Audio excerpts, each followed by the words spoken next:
Most of us look at a roof like this and take it for granted.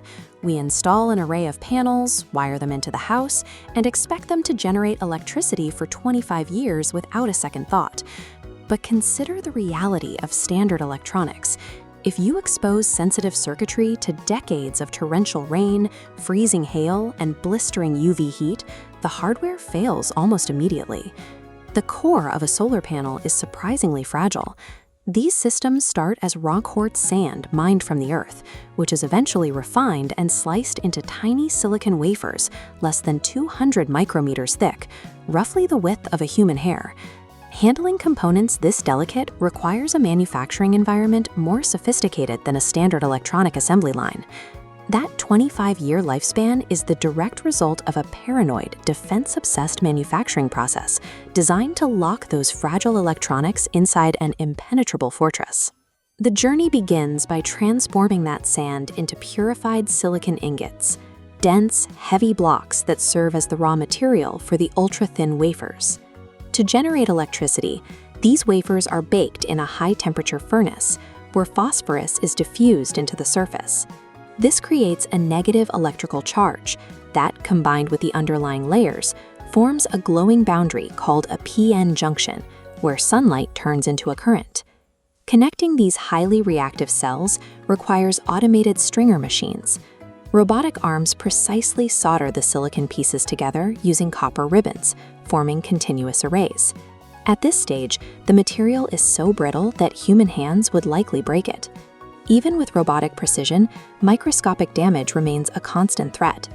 Before the physical armor is applied, the panel reaches its first major defensive checkpoint. This is the electroluminescence, or EL test. It functions as a high-resolution X-ray, scanning the grid to spot tiny cracks hiding inside the silicon that are invisible to the naked eye. If a hairline fracture somehow makes it past this stage, future temperature swings will eventually force it open. Catching the damage now ensures the internal circuitry won't silently fail a decade down the road. With the internal grid verified, the factory shifts its focus to environmental defense, stopping wind and water from reaching the silicon. Engineers stack the fragile cells between 2 layers of EVA polymer, adding toughened glass to the front and a durable backsheet to the rear. Inside a lamination machine, intense heat and vacuum pressure melt the EVA film around every cell, creating a permanent, moisture-proof seal. For the final exterior armor, the laminated block is locked into a rigid aluminum frame, pre-filled with industrial sealant. On the back, workers attach a waterproof junction box to safely route the electrical output. This process effectively entombs the electronics inside a weatherproof vault, ready for the outside world. But the factory doesn't just assume the armor will hold. Every panel must survive a final round of torture testing before it is cleared for use.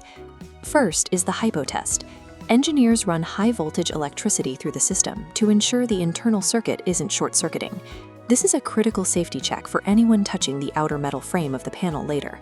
The panel then enters the sun simulator. The machine blasts it with 1,000 watts per square meter of artificial light, verifying its power output matches its technical specifications under standard sunlight. Finally, the hardware faces a physical gauntlet. Mechanical loading tests simulate hurricane-force winds, heavy static snow loads, and the kinetic impact of hail. A panel is only approved for packaging when it proves its structural integrity can withstand these extreme scenarios without compromising the fragile cells inside.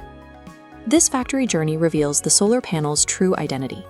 It is a meticulously armored, chemically precise engine.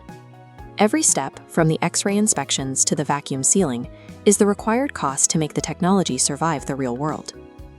This engineered durability allows solar technology to be deployed in highly kinetic, unpredictable environments, such as the roof of a high-speed train. On a macro level, it allows massive fields of panels to endure the elements collectively for decades, largely unprotected. This blend of high-tech chemistry and heavy-duty physical armoring is what makes the global shift to renewable energy both reliable and economically scalable for the long haul.